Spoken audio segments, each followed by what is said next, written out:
What kind of leader would willingly die for his people? Well, that's the stunning image Jesus gives in one of the most famous statements in the Bible. I am the good shepherd.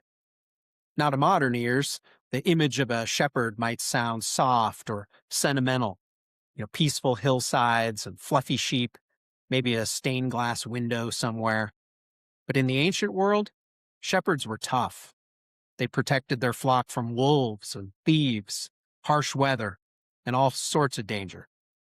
Shepherds lived with the sheep. They slept near the sheep, and they risked their lives for the sheep. And when Jesus says, I am the good shepherd, he's making a powerful claim about who he is and why he came. In John chapter 10, Jesus contrasts himself with false shepherds, religious leaders who used people instead of caring for them. He says the hired hand runs away when danger comes, but the good shepherd, he stays. Why? Because the sheep belong to him. And then Jesus says something shocking. The good shepherd lays down his life for the sheep. That statement points directly to the cross.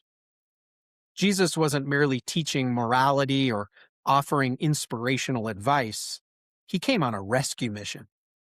The good shepherd would willingly walk into suffering and death to save his flock.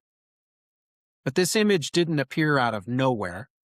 The entire Bible had been preparing for it.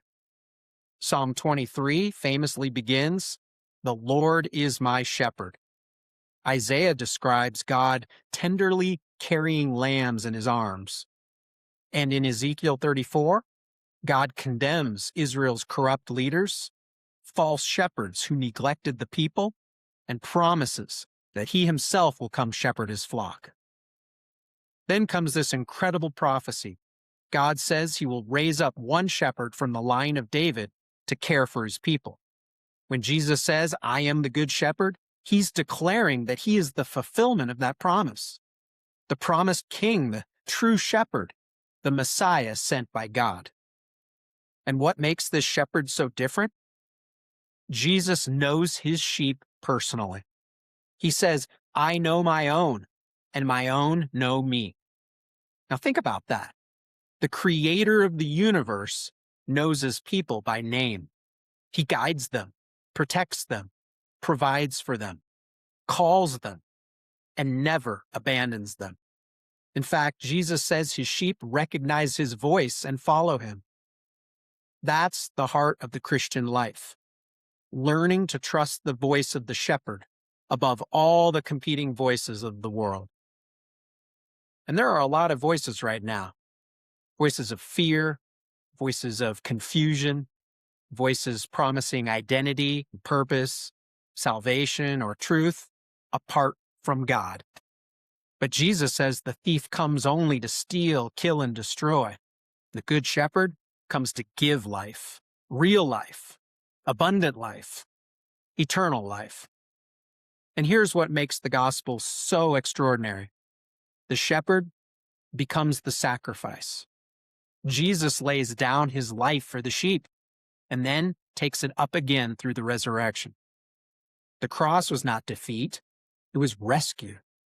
The empty tomb was not merely a miracle, it was victory.